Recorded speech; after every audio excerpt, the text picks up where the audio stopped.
Hello, and welcome to day 24 of Practical English for Finance and Banking. As you know, we have been looking at your topics for your final presentations, and I still do not have topics for several of you. So if you have not yet given me your topic, please contact me on Kakao.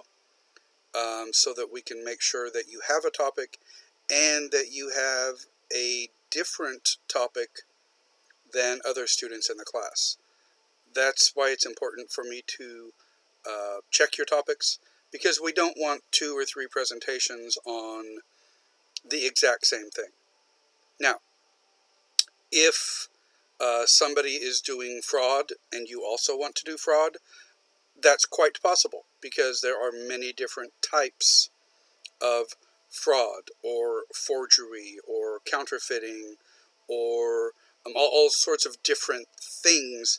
But we just want to make sure that you have that you're not repeating each other, or you're not competing against each other for the topics. So if you have not given me your topic yet, please contact me so that we know who is going to be talking about which topics, because those are coming up very soon, actually. Let's see, let me check the date real quick. Those are going to be due beginning on June 15th, okay? And today's the 4th, so that's just like a week and a half away. So some of you have already been working on those. Some of you, I have no idea what your topics are, so please contact me. Okay? Now, today I want to take some time and talk about traveler's checks. We've mentioned these just a little bit before, but I want to talk about more what they are, because they're not that common in Korea. Now, you can get them in Korea. I have purchased them here in the past. And so, again, if you're working at a bank, an international bank, or any kind of bank, really, this is something that you should be familiar with. And it's another one of those things where it seems like every time I went to the local branch, or even one of the more major branches, to purchase some of these traveler's checks, oftentimes it seemed like it was the first time that the teller had ever done this transaction. And again, sometimes they would have to get 2 or 3 other people to help them with this transaction, because it's not something that they frequently do. It's a service they offer, but something that they don't do very often. So it was important to it's important for you to be at least familiar with what these are. So what are they? Now, these are much different than personal checks like we've been looking at. Personal checks are great. They're very useful. But those, oftentimes, personal checks are not accepted if you're out of state, and certainly if you're in another country. You would not be able to write a personal check for anything. So, like people, for example, going on vacation, if they're traveling to another city, another state, many businesses will not accept personal checks. In years past, they probably did, but especially if it's an out-of-state check, they would not take it. And you saw that in Catch Me If You Can, where Frank Abagnale he couldn't just go into a bank where he did not have an account and cash a check, except many of those banks offered special services to airline pilots or even just airline employees, that they were able to cash checks at banks, at airline ticket counters, and even hotels. So, but for a normal person who's not an airline pilot, that would be much, much harder. So if you were going on vacation, you needed money.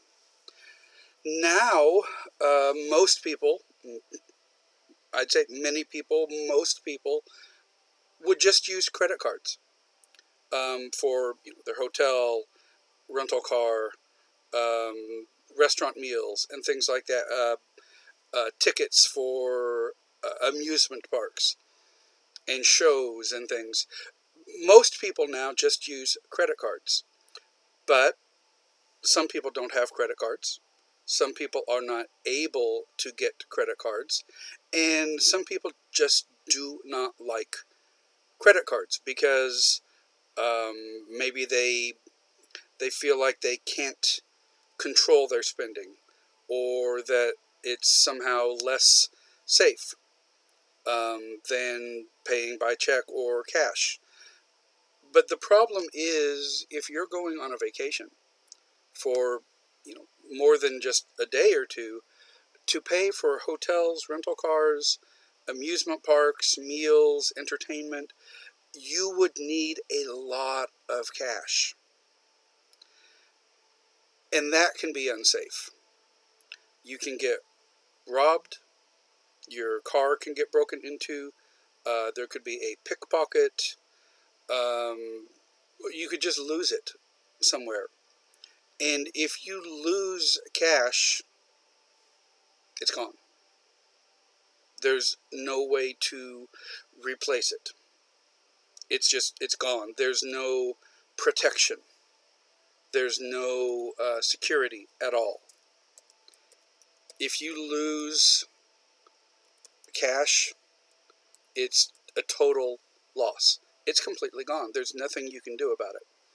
And that's the thing with traveler's checks. Traveler's checks are guaranteed money, whereas a personal check, they don't know if you have money in your checking account. There's no way for them to verify that.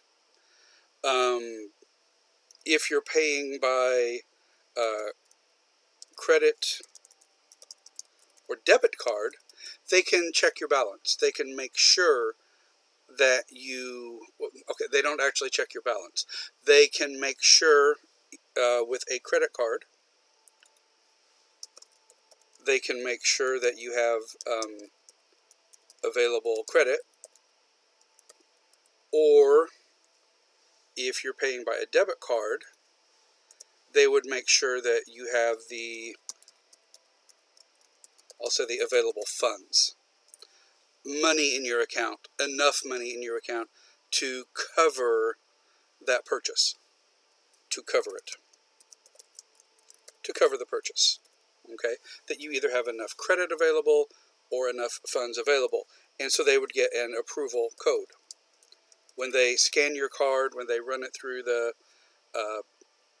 machine, they would get an approval code from your credit card provider, or let me say credit card issuer, the bank or financial institution that gave you the credit card or the debit card.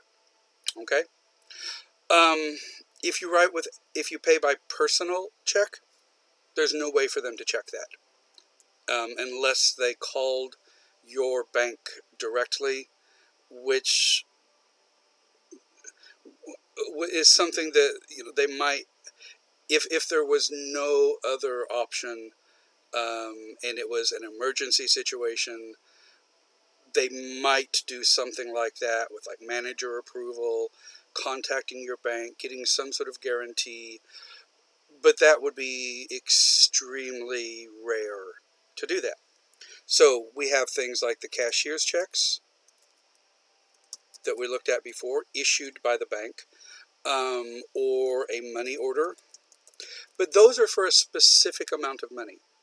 And usually they're made out in advance to a specific person or company.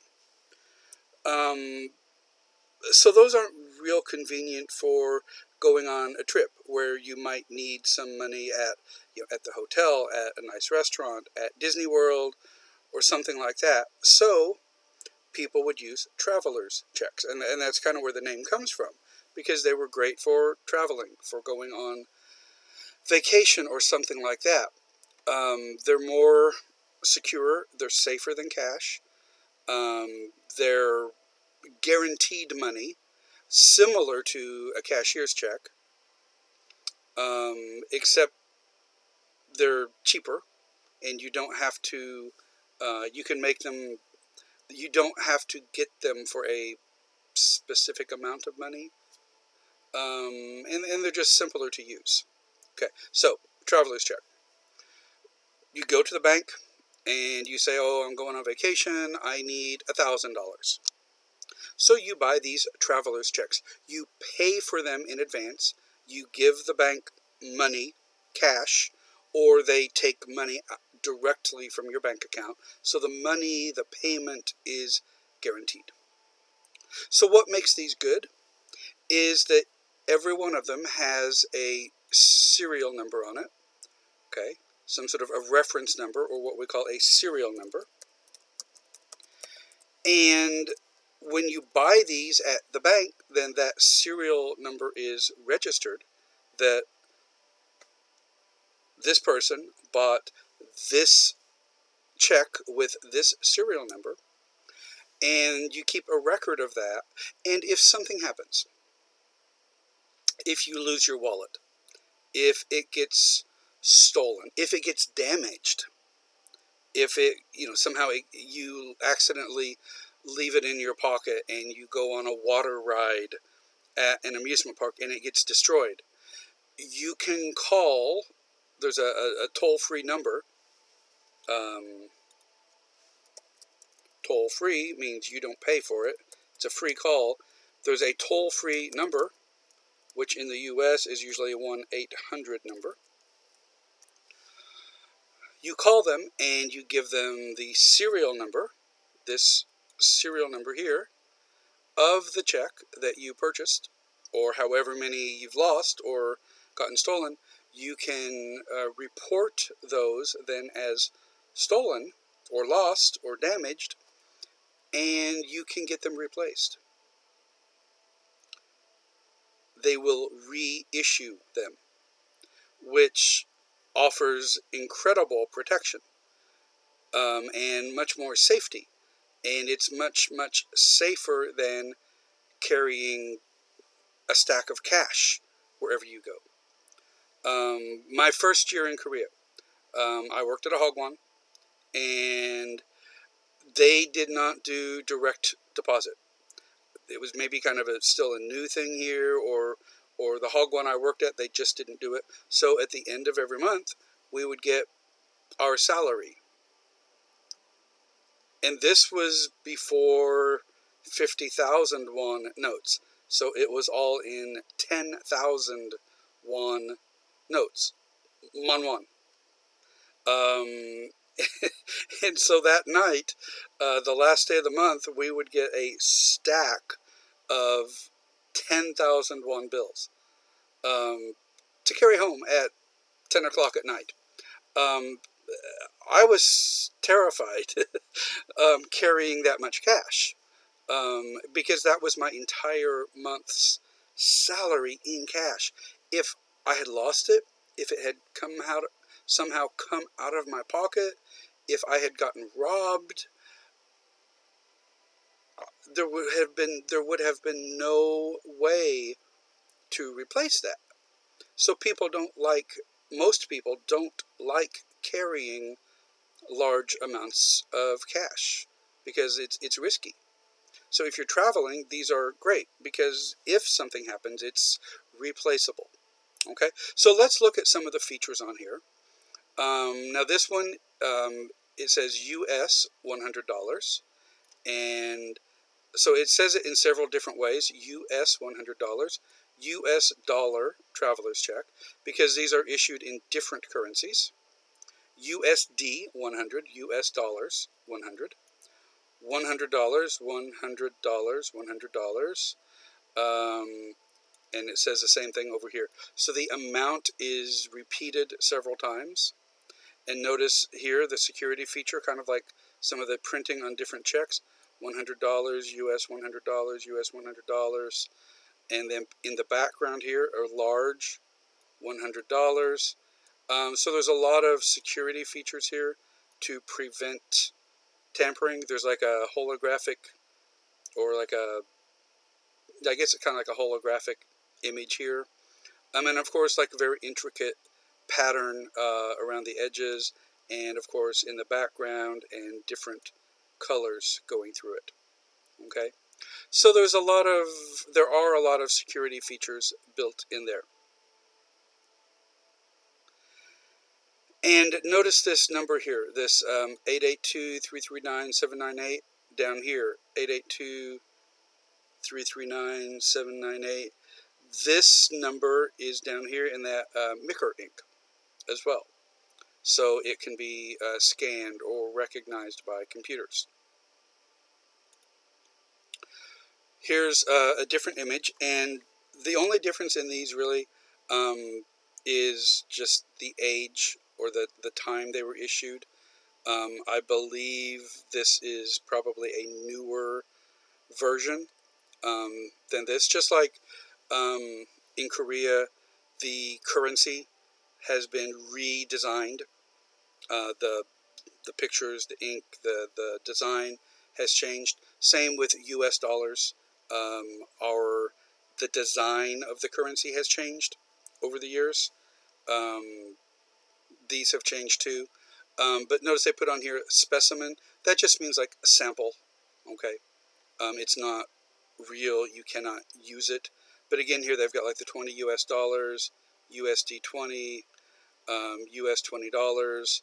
So they put it on here in words and numbers several different times to prevent fraud, to prevent alterations, to make it harder to duplicate. Okay? And they also come in other currencies. This is, I can't read that except Norsk kroner, 500 Norwegian kroners. Okay? And this is 500 Norsk, 500 kroners. And again, this is a specimen. It's a sample. You can't print this out and use it. And notice this one is issued by Visa, Traveler's Check. The previous ones here were issued by American Express. And those are the only two I've ever seen, the only two companies that issue Traveler's Checks. American Express and Visa. I've never seen like a MasterCard Traveler's Check. I've never seen one that says that. So they come in different amounts. The lowest I've ever seen is $20. Okay, and this one obviously by Visa. And notice here on the spelling of check, for travelers checks, even in the US, we use this spelling, CHEQUE, for travelers checks. Personal checks, checking accounts, CHECK, but for travelers checks, we do use this British spelling. Okay, and notice it's issued by Visa, but it also has the bank logo, Standard Chartered Bank, and their logo here. So often the issuing bank will also have their logo on there. For example, this one's from Banco Atlantico, and this one, 500 US dollars, and again, the 500 repeated many times throughout the check. Here's a picture of an actual traveler's check. Again, American Express Traveler's Check, US $100. This is just a picture of the front and the back of it. And again, on the back, you see the different colors. You see the amount written in numbers, in words, and also like this kind of a watermark kind of design. So there are a lot of security features built into these just like you heard Frank Abagnale talking about the super check and the security features that are put into it. Here are two traveler's checks. They look exactly the same, except the only difference here is this one ends with 754, this ends with 755. So when they print these, when they make these, they have these serial numbers on them.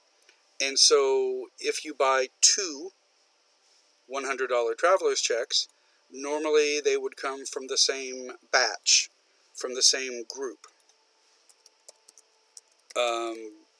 And so they would have, or they would come from the same series. And so all of these,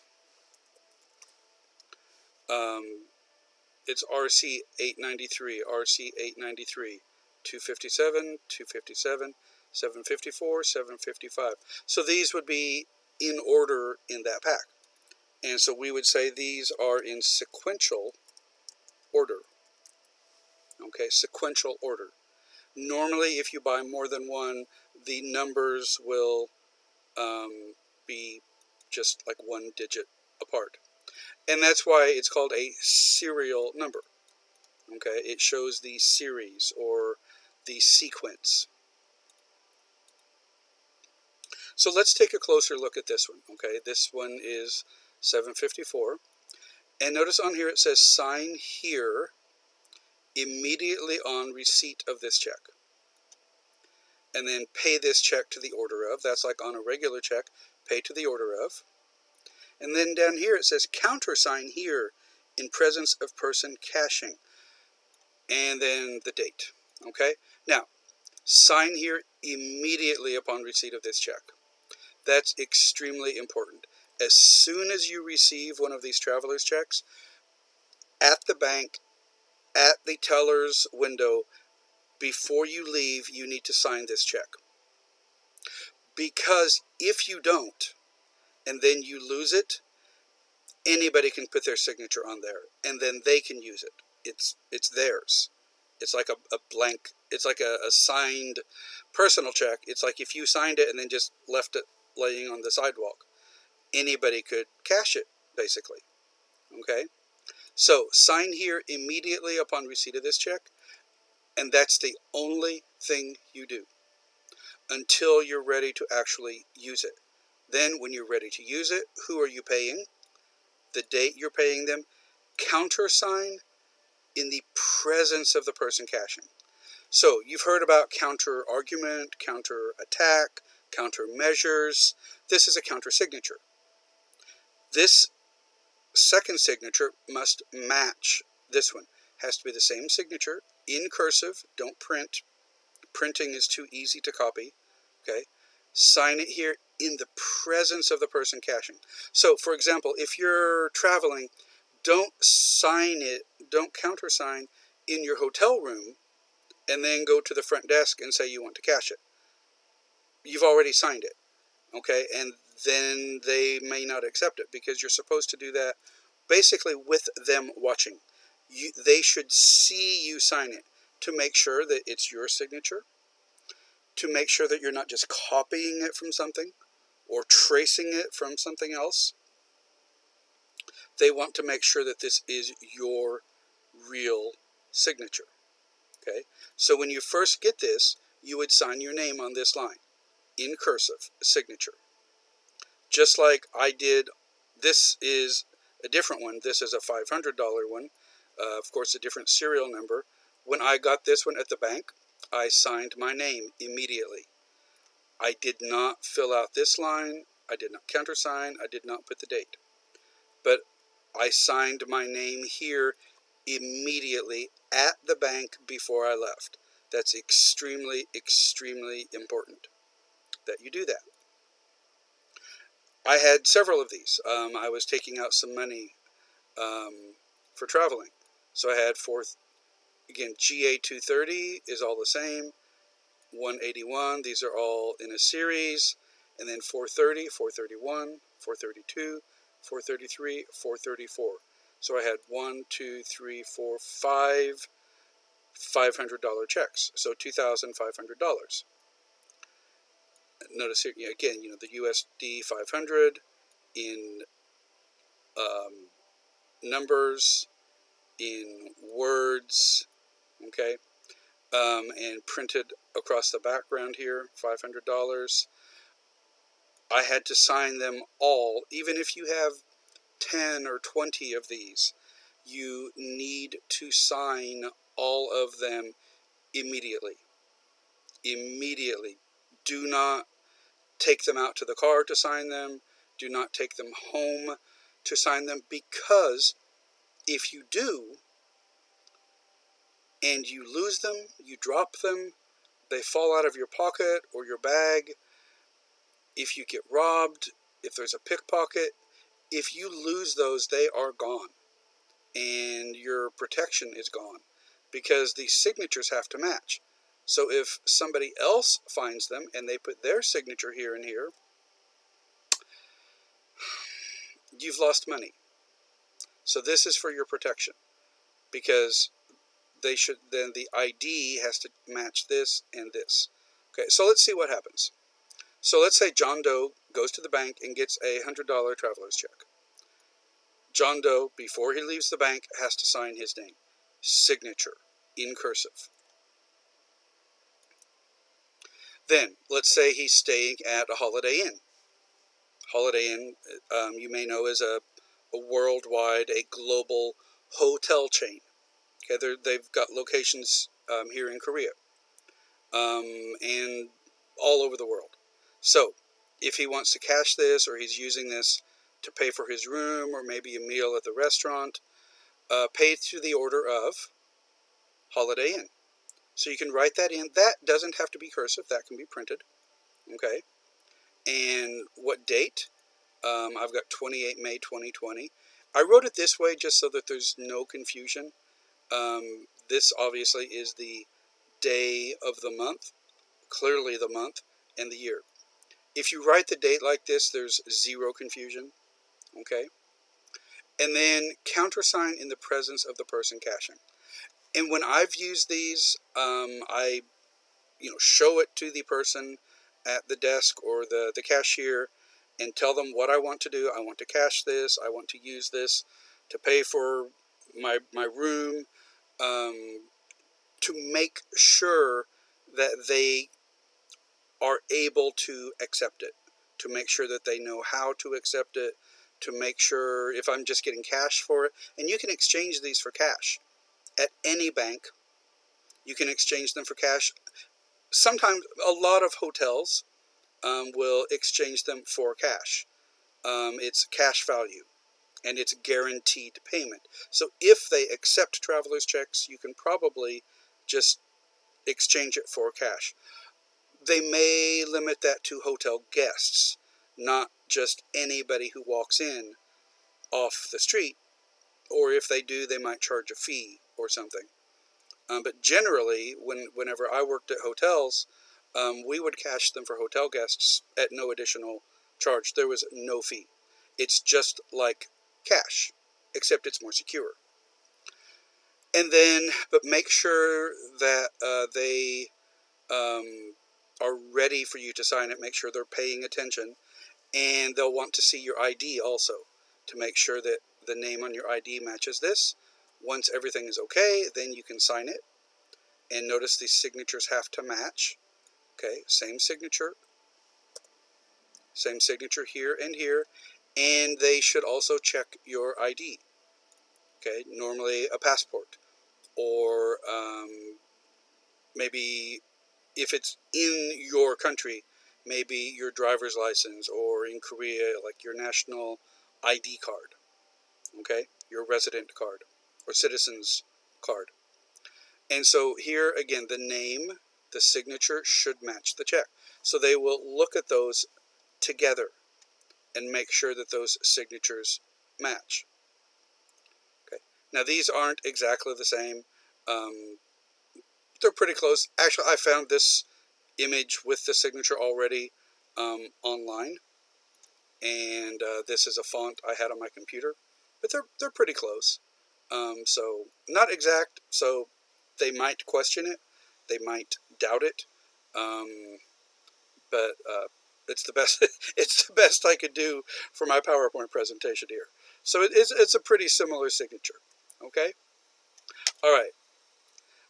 Now you might only have to sign it.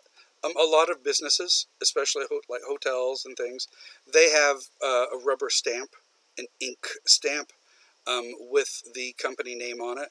So they might have a stamp for the name of the business, as well as the date.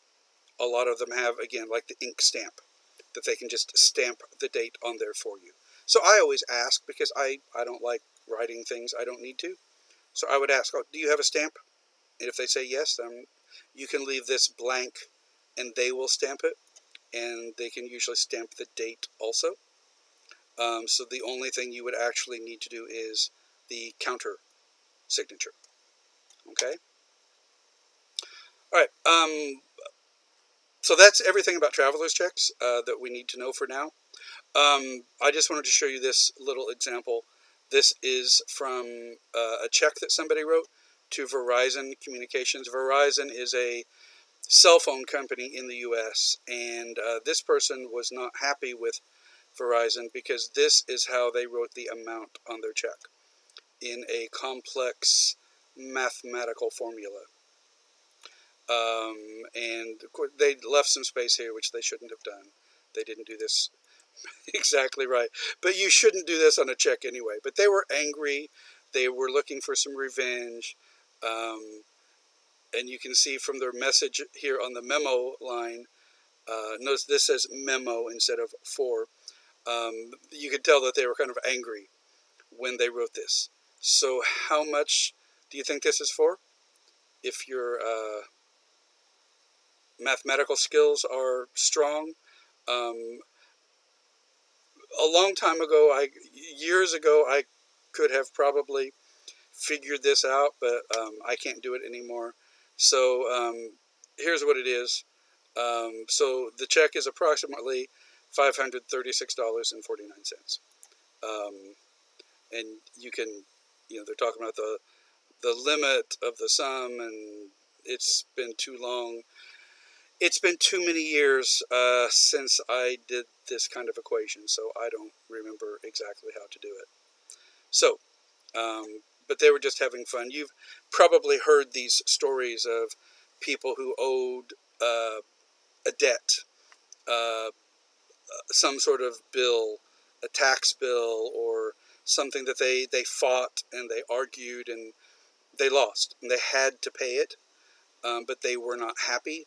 So maybe they paid the entire bill in pennies or 10 won coins because they were angry. This is the same kind of thing. Writing a check in a complex mathematical formula just because they're angry. Okay. We will be looking at Unit 4, credit and debit cards, next week. So please preview that. Sorry. Please go through the exercises here. We've got some kind of word choice here, and then finding the correct sequence down here. So please take a look at those as we begin our discussion of credit and debit cards. All right, guys, have a great day. Thanks for listening, and I'll see you next time.